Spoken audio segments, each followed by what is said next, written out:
mattered too much to me, that you were just too damned old for me. All that really mattered was you were my girlfriend.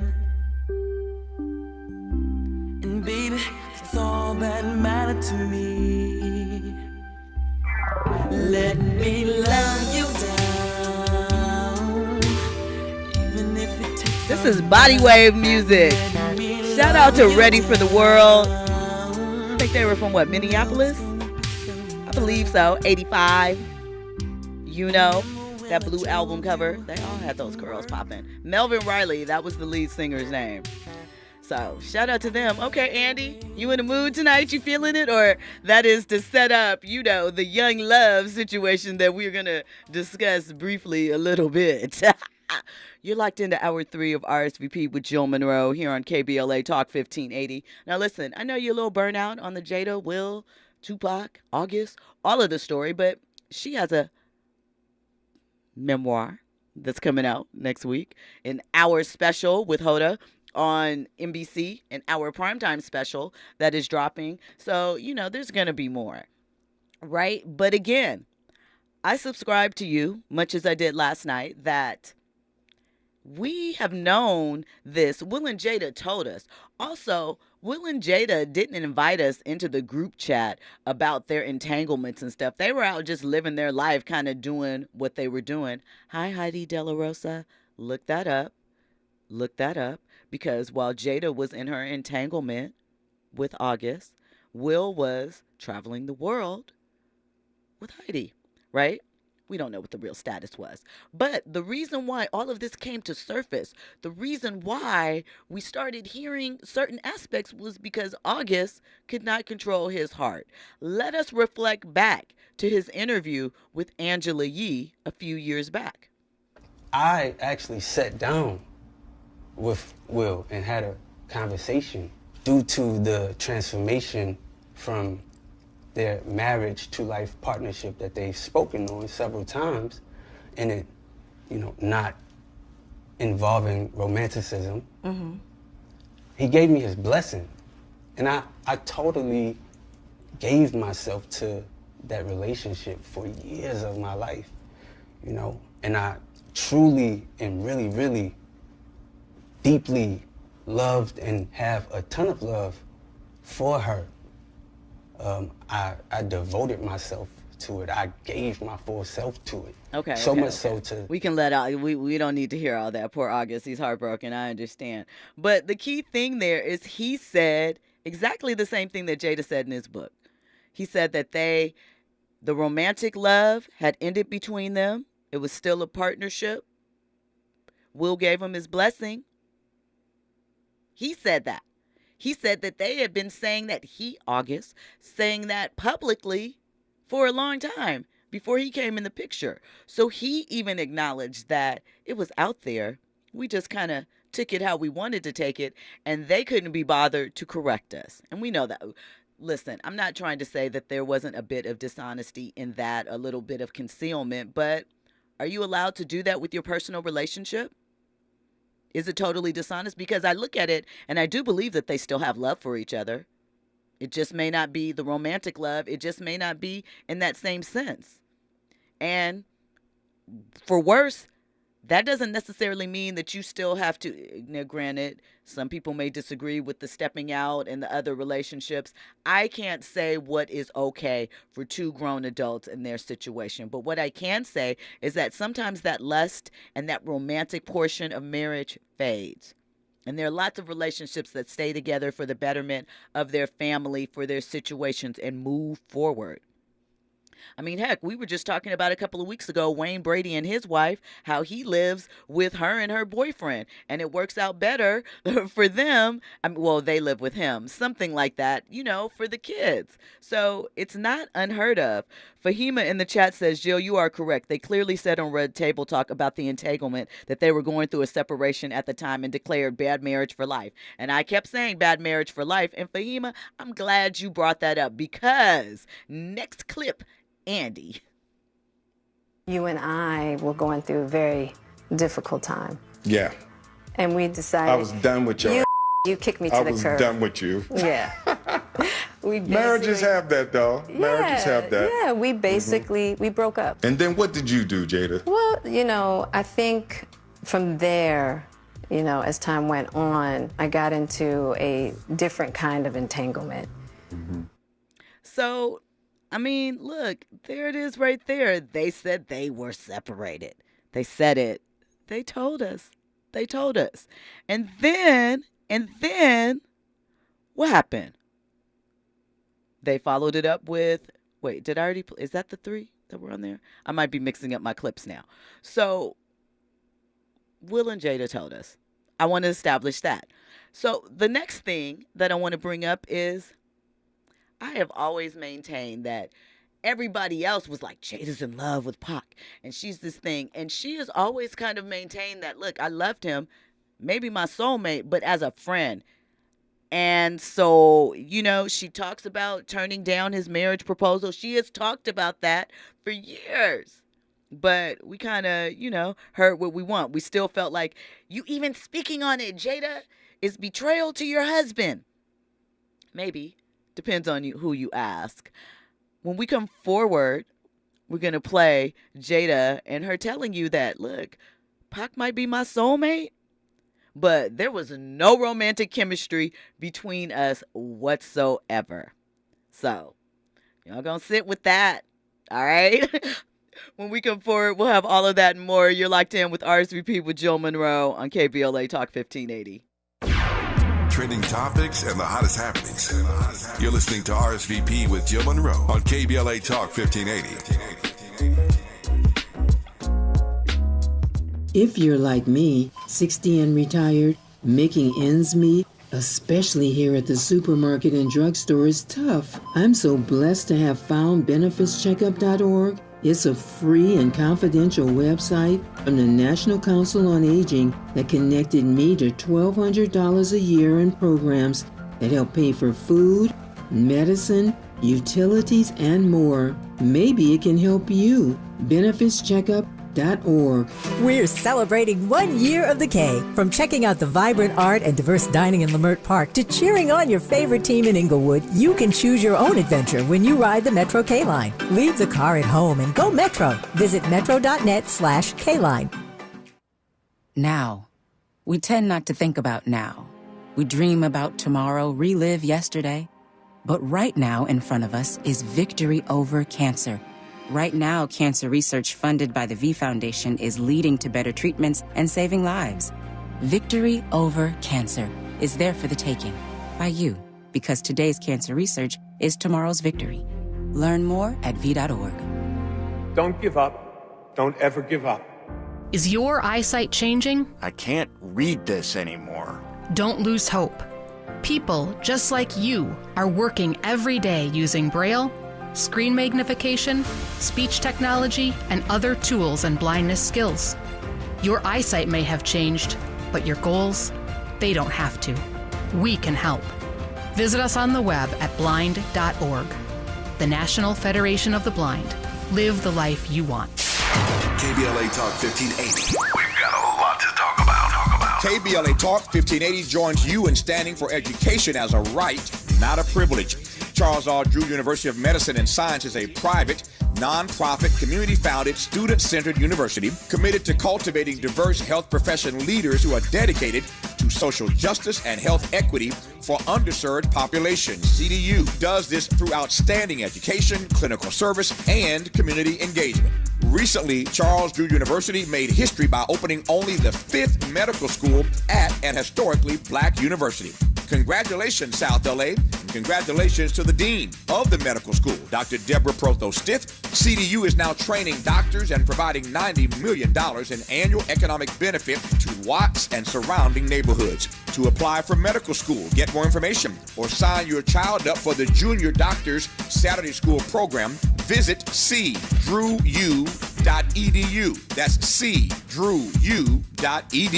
At KBLA, we are dedicated to equity in education and ending healthcare apartheid. And we don't black down.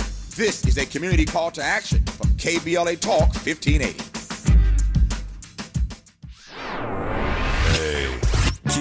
informed, entertained, and always ahead of the curve. This is RSVP with Jill Munroe on KBLA Talk 1580. Welcome back in. You are locked in to RSVP with Jill Munroe here on KBLA Talk 1580. Now, we have been discussing my proof, ladies and gentlemen of the jury, that Will and Jada did not exactly mislead you. Okay, they did a little bit, but not really.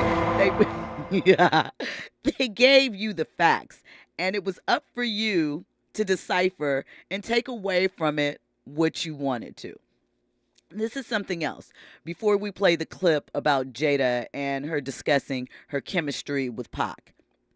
In Will's memoir, Will, there's a lot of talk about Will being emasculated by Jada, that, he's having to compete with a dead man. He's having to compete with a ghost. All of these type of things. She's disrespecting him for Tupac. And how do you think that makes Will feel, right? And I get it. However, I would get it even more if Will hadn't talked about it. And then talked about it some more in his book and put it on record. But people, again, don't pay attention. In his book, he did share that in the early stages of his relationship with Jada, right, he was a little jealous because he said even though he knew they were never intimate, their love for each other was legendary and they defined ride or die. So he said in the beginning of the relationship, he was tortured by their connection and how Pac was Pac and Will was Will, right?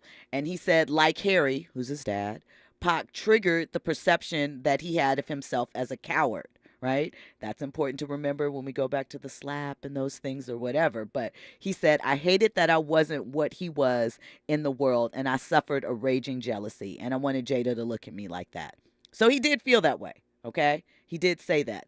However, he said once he and Jada became more serious, she spent less time with Tupac as far as their friendship. She kind of put him on the back burner, right? So for him, it was a twisted victory. He said that since she chose him over Tupac, there was no way that he could, one, be a coward, and two, he said that he rarely felt more validated than he was knowing that Jada picked him over Pac. He said that he was in the room with Pac several times but never spoke to him. The way that Jada loved Pac made it incapable for him to ever be friends with Pac.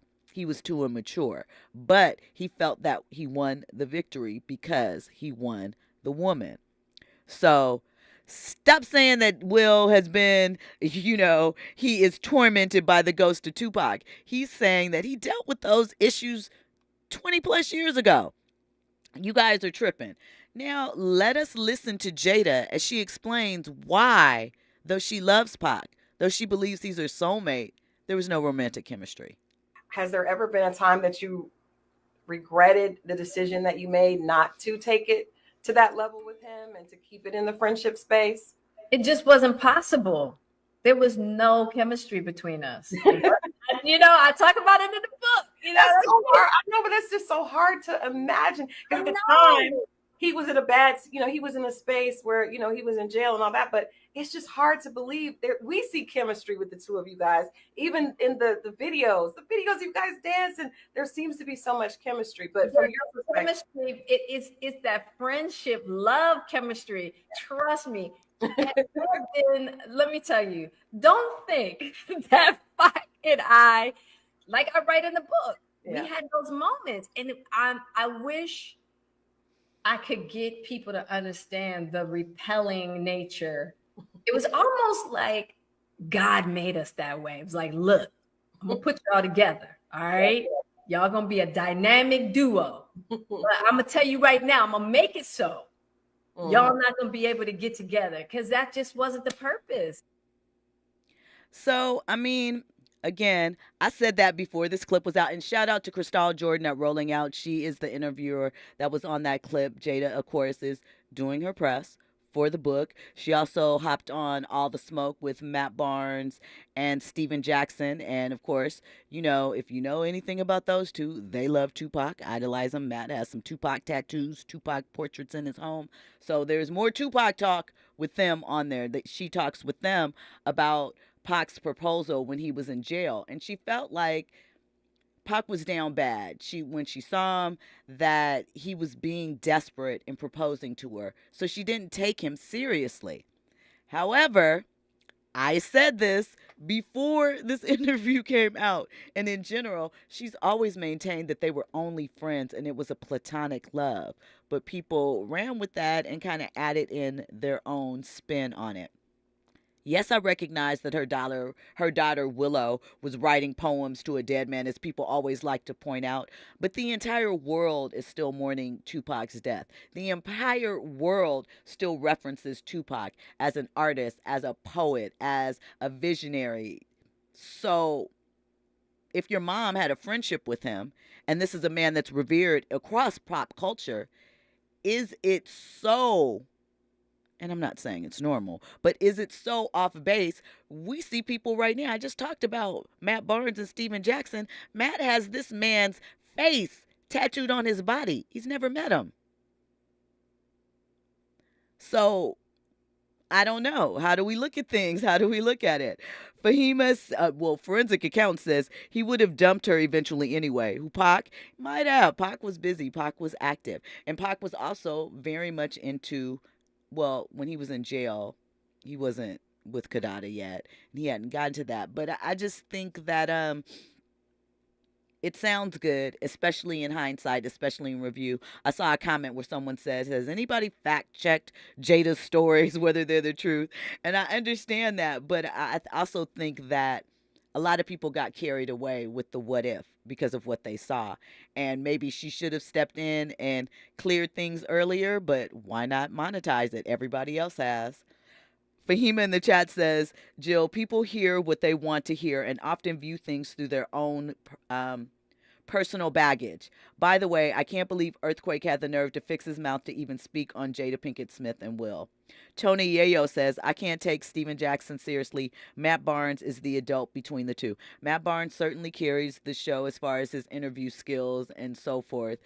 Steven Jackson is just, I guess, a product of his environment. Port Arthur, Texas. He is who he is. And sometimes we are comfortable wherever we are. So that, friends, is my case as to why, once again, I think that, we're giving Jada a really, really hard time and not Will, overlooking that they told us they were single. They told us it was a bad marriage. I played last night the clip of Jada saying she wasn't mature enough to get a divorce and, move on with that. But they seemed settled and happy in what they were. Jamel Hill she's working on a documentary about Colin Kaepernick, right? And so she was talking about that, but she spoke about going on Red Table Talk last year, going to the compound, and she said she saw a lot of affection between the two of them. And as I said, marriage is about a lot of things, not just the romance and flowers that we believe to be the case. And if we want to talk about commitment and not giving up when it's worse, if two people decide, hey, we're going to see, but we like our family unit, we just don't like each other in that romantic way. Is that wrong? Is that dealing with the worst? Still keeping the family together, keeping the money in house, holidays together, everybody goes around, I don't know. Urban Spencer says, it's all weird to me, idolizing humans you've never met with tattoos and portraits. I think people just want to pay homage. It's art. Tattoo is a different type of expression. I mean, I think it's interesting, but I'm not going to condemn them too much. But I think when you look at the bigger picture, as hard as people ride like Jada and things like that, look at the culture as far as Pac and the consciousness overall. We are still talking about this man 27 years later. Prester John says, I guess you can't turn a Pac into a housewife. Okay, I wish we had a duck horn. Womp, womp, womp. I hear you, Prester John. I appreciate you. Shout out to you. So listen, I think you guys need to give Jada and Will a break. Hold on, because you got at least another week and a half of more Jada and Will stories. And like I said, in all of these interviews, Jada's not like, well, you want me to talk about Pac? Well, I thought Pac was this.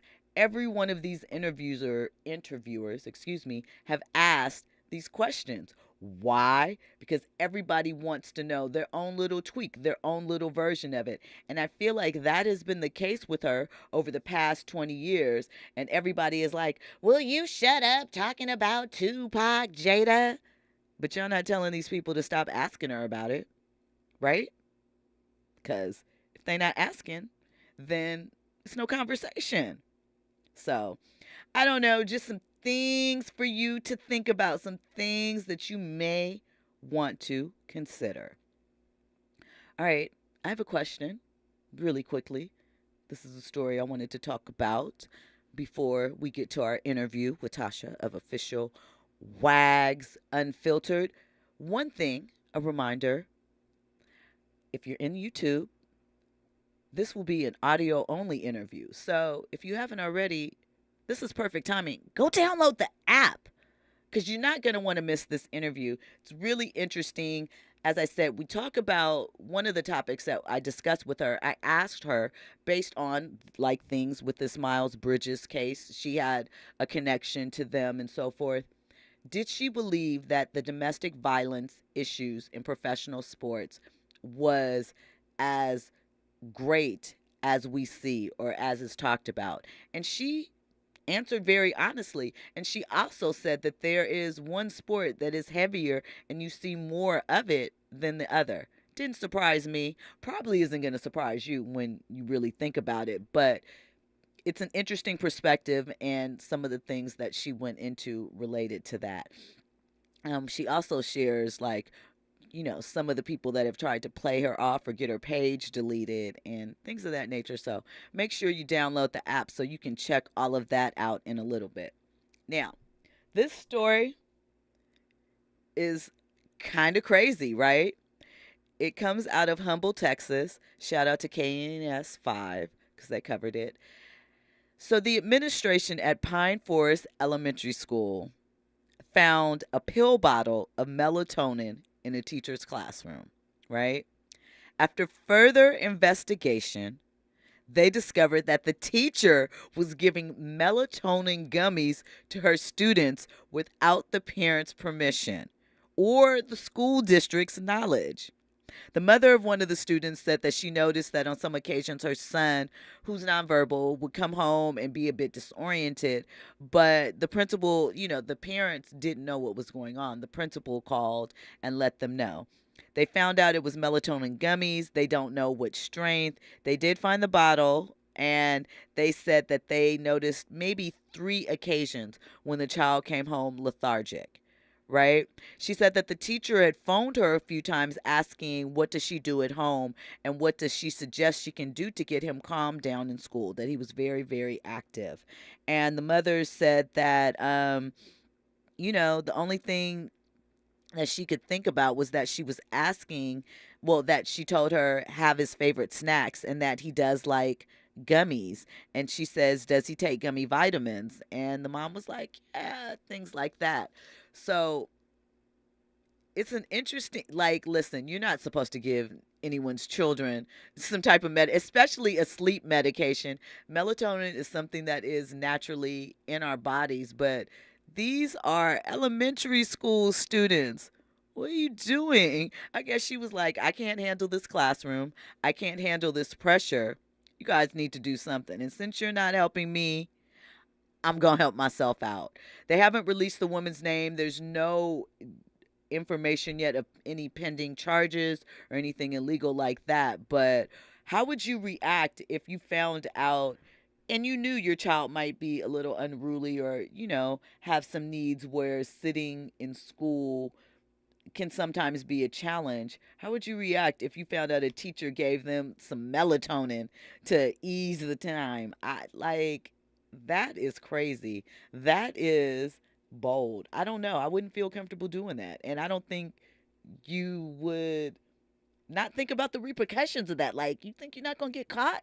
That's just my opinion on it. Shout out to Fahima in the chat. She said, I really appreciate your deconstruction of this. Mimi last night mentioned the misogyny towards Jada, and it's their personal stuff. Listen, I do think that Jada has been put in a position where she's taking all the slings and arrows. Because again, in that August, I seen this stuff. They were like, how could you? How could you cheat on Will Smith? How could you cheat on Will Smith with that child?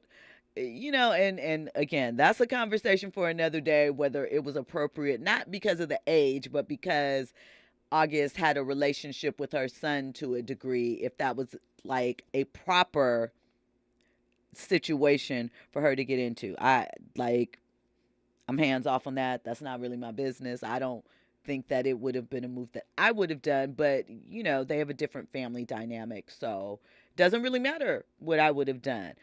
But the reason why I probably wouldn't have done it is because of what he ended up doing. Like, that's scary, you know? Anyway, back to this teacher in Texas. I cannot imagine, you know, again, even though it's something natural, don't give my kid nothing. Don't do that. Don't step out of that. Fahima says the teacher needs to be charged. That's outrageous. Urban Spinster said, how are the kids supposed to learn anything while sleeping? That teacher just wanted a break. I agree with you. It's such an interesting dichotomy that we're in as far as education and special needs. But lady, don't be walking in there trying to medicate these people. It's not going to happen. It's not going to work. And it's not fair. So listen, thank you so much. Okay, well, we have a call from Fahima. We'll take Fahima. Yeah, I have an anecdote. It's not directly related to Jada, but years ago when I was in school in another lifetime in New York City, I had a friend. 30 seconds, Fahima. She was older than me. She actually would go off to a hotel with her son's friend.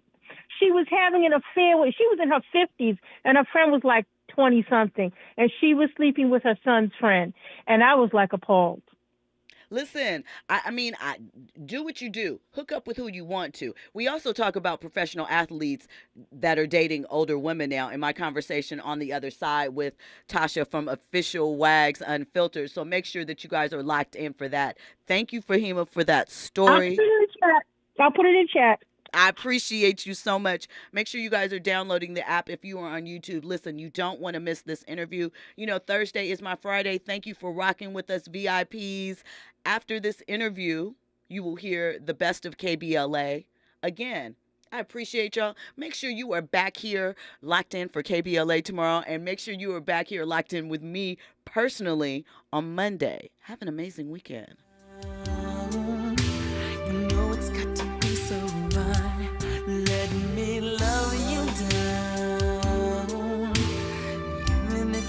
All night, let me love you down. You know it's got to be so right. Infusing a sense of fun and entertainment in every episode. You're listening to RSVP with Jill Munroe on KBLA Talk 1580. More when we come